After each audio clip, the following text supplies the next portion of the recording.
Everyone, it's the Gadget Guru. You guys wanted a updated deck list from my gadget deck, so that's what this is going to be. We'll start with the main deck. Start with the monsters. Starting the monsters off is Sangan. I'm using him this format because he can search any number of my little monsters and get them to my hand, so I can play through my deck faster and play through my options faster. Targets that I have for him are Sangan. Targets I have for Sangan are the gadgets, DD Warrior Lady, DD Warrior, and when I go into my side deck, I can get DD Crow, Kinetic Soldier, all kinds of different monsters. So he's a really good generic searcher this format for my deck. So I'm playing him. That's my first monster. My second monster is one main deck Kaiku. Really tech choice card on my part, pretty much. I know there's a lot of Grave decks right now. There's, Monarchs, there's Twilight, there's Lightsworn, there's so many different things. Agents play off the graveyard, so he's really good. He stops them from removing from the graveyard, and, every time I do damage with him, he pushes for 2 out of their graveyard, so main decking one of him is really nice. He's not amazing, but in certain situations, he can win games.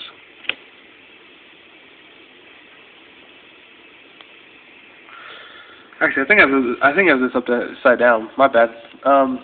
Anyways, sorry about that. DD Warrior. I run 2 of him. Really good card. He's only a 1200 beater, but the fact that he can remove any monster he attacks into means I can get rid of defense monsters or attack monsters, regardless of how big they are.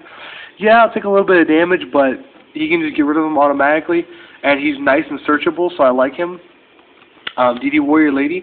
Now, the reason I run 2 DD Warriors and 1 DD Warrior Lady is because the DD Warrior Lady is bottomlessable. And that it kind of annoys me that she's able to be bottomless. So I like having these 2 because I can summon them. They get under bottomless, and they really don't have a response for DD Warrior. I do run DD Warrior Lady because I like her 1600 defense. She's a really nice defender. But, like I said, the whole bottomless thing makes me run DD Warriors instead of 3 DD Warrior Lady. Next is Triple Banisher. Amazingly epic card this format. He removes everything, so you can't play Veiler, you can't play DD Crow, you can't use your graveyard. This card just locks down decks so hardcore this format, so I really love Banisher. He punishes people pretty bad, and it's really hard for them to get over him with my back rows and my other stuff that I have. Next is 2 of each gadget. 2 yellow, 2 green, and 2 red. Pretty standard. You could probably guess that was coming, so just general thinners, searchers, make them waste some of their solemn warnings or whatever they have face down. That's the whole point of the gadgets. And that's the monster lineup. So, that's the monster lineup. And then we'll go into the spells. We have double smashing round, monster removal, monster destruction.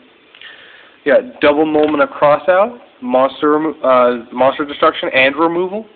And with Twilight and Chaos variants becoming bigger again, this is really good when you hit Raikos and stuff. So it's really nice to play 2 of them.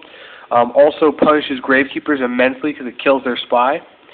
2 fissures, more monster destruction because a lot of their monsters are special summon face up today. JD, Chaos Sorcerer, Blackluster Soldier, Christia, all those monsters are special summon face up. So you really need the face up monster removal to get that stuff off your field. You just need it.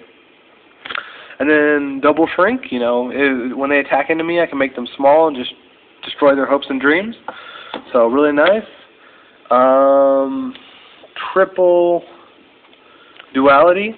I do have the pots of duality. I have the supers. The only reason I don't have them right now is my friend's borrowing them because he's going to be playing in the regional, so I told him he can borrow them to make his deck. But yeah, I do run 3 duality because duality is amazingly broke and the reprint is epic. 1 dark hole, obviously massive monster removal. 1 book of moon, control, and it's actually pretty funny if you book, say a BLS or a JD and then you know when to cross out it, they get pretty pissed at that. 1 pot of avarice because it recycles my grave and my monsters and gives me some pluses. 1 Rhoda because I run 3 different warriors, so it's nice to search them quickly. And finally 1 Monster Reborn because I like taking their big monsters like BLS after I kill it with Fissure. Which is what I did to a guy the other day. I fissured his, or I smashing ground his Blackluster Soldier and then Monster Reborn did, and he was pretty pissed. Next is the traps. 3 Prison, just standard. If they attack, remove them. Double Bottomless, again standard. If they summon, remove them. Now this is one that this is a tech choice that I'm teching right now. Is Double Trap Hole. There's a lot of normal summoning going on in this format of monsters that are very crucial to their end game strategy, and Trap Hole deals with them very nicely. Lila is one of the bigger ones. The agents all get hit by this really hard. I mean, this hurts agents really bad because all of their normal summons are trap holeable. So Trap Hole is really good. Monarch decks, you know, you can trap hole their monarchs and stuff. So really good, just overall. Next is 3 Compulsory. I might actually drop 1 Compulsory for another Trap Hole in the main deck, but I'm not sure about that one. I'm going to have to test that one a little bit more before I do it. Compulsory is good. It's losing its effectiveness. It's just losing its effectiveness because so many of these monsters are special summonable. You know, I mean, JD, Christia, BLS, Chaos. So I mean, it's really losing the effectiveness it once had. But it's still good. It's still good for Exceed, Synchro, stuff like that. Solemn Judgment, negate your face. Torrential Tribute, destroy. 1 Dark Bribe, just with Heavy Storm back around, you know, I like having a little bit of protection. I mean, I run in 1 Starlight Road, but I like the Dark Bribe because it can negate anything. So sometimes you can negate Beckoning too, which is really good because nobody wants someone putting 4 JD in their hand. I was kidding. I meant 3 JD, but it basically seems like 4 because they always have more JDs. Mirror Force, you know, just general monster destruction. And lastly, Starlight Road. You know, with so many destruction targets, I mean, let's see if I can find them.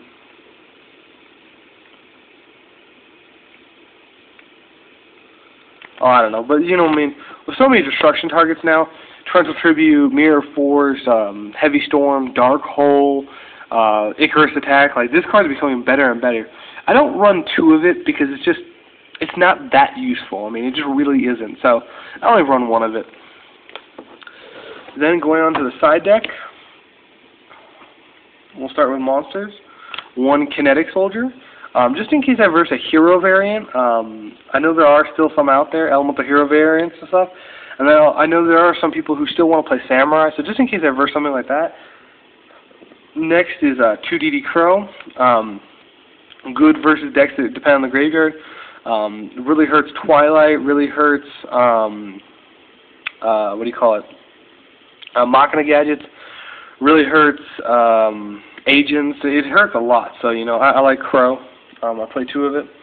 Consecrated Light, in case I run into any like Black Wing or random dark decks. I mean, I'm sure we might see some Salvo Dad or something like that this format, so Consecrated Light is good for that. 1 Ally of Justice Unknown Crusher. If you don't know what he is, he's the same thing as a DD Warrior for versing light decks, but he specifically removes himself from play when he hits a light monster. So he's pretty nice because when you're versing a Twilight, I like putting him in there and attacking into JDs and stuff.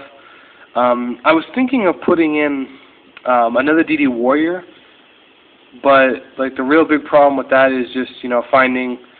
I don't want to run too many of the same cards because so many Mind Crusher are running around right now. So, you know, I'm just using that. No, I'm going to cross out for Gravekeepers, you know, stuff like that. Triple MST for if I have to verse like Skill Drainers, Decree decks or whatever. Double Soul Release to rape the graveyard some more. Just standard stuff. Double Horn of Heaven in case I verse Machina Gadgets or Monarchs to negate the summons. 1 Divine Wrath in case I verse Gadgets or Monarchs or anything like that. I can just negate the effect. And then 1 Mind Crush because there's so much searching going on that's ridiculous. So that's my updated gadget deck list, and hope you guys enjoyed.